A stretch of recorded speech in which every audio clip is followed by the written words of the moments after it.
साहित्य का सच, विशेषतः साहित्य का सच हमेशा अधूरा सच है। वो पूरा ही तब होता है जब थोड़ा सा सुनने वाला या पढ़ने वाला अपना सच उसमें मिला, तब जाके वो सच पूरा होगा। इसीलिए एक ही रचना के इतने अलग अलग पाठ और इतनी अलग अलग व्याख्याएं होती हैं, क्योंकि पाठकों श्रोताओं के अलग अलग सच होते हैं। पर सच मिलाने के लिए ज़रूरी है कि आपके पास कुछ सच हो। अब ये मानने का कोई कारण नहीं है कि हर एक के पास होगा, बल्कि ऐसा कहना चाहिए कि होता तो हर एक के पास अपना सच है, लेकिन उसको पहचानने की और कहने की सलाहियत हर एक में होती हो, ये ज़रूरी नहीं। तो उसके लिए कुछ तैयारी की ज़रूरत है। मैं आपको एक उदाहरण देना चाहता हूँ। मेरा उपनयन संस्कार हुआ जब मेरी उम्र 13 बरस की हुई थी। तो हमारे एक अध्यापक थे, वो अध्यापक भी अद्भुत थे। वो क्लास में आते थे तो पूछते थे काहे का पीरियड है। हम लोग बताते शायद संस्कृत का है।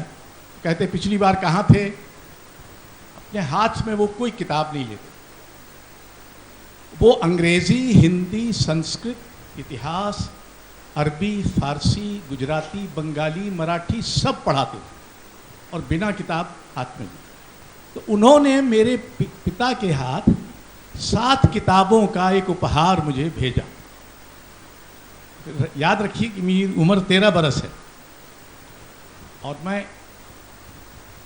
इतना फटीचर नहीं था जितना आपको लगता होगा।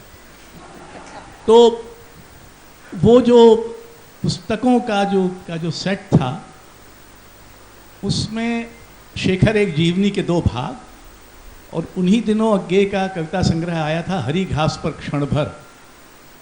3 पुस्तकें ये थी। 2 पुस्तकें सुमित्रानंदन पंत के स्वर्ण धूल और ग्राम्या या स्वर्ण शिखर, 2 ये थे, और एक रविंद्रनाथ की गीतांजलि का अंग्रेजी अनुवाद जो मैकमिलन से निकला था। मुझे उसका गहरा नीला कवर अभी तक याद है।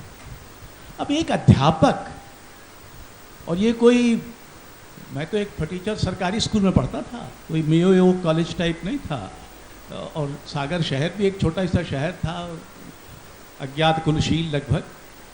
तो वहाँ 13 बरस की उम्र के छात्र को उसका एक अध्यापक ये पुस्तकों का सेट दे रहा। मैं कई बार ये सोचता हूँ कि शायद मैं जिंदगी भर ऐसे ही किताबों के सेट के सामने बैठा रह, और ये जो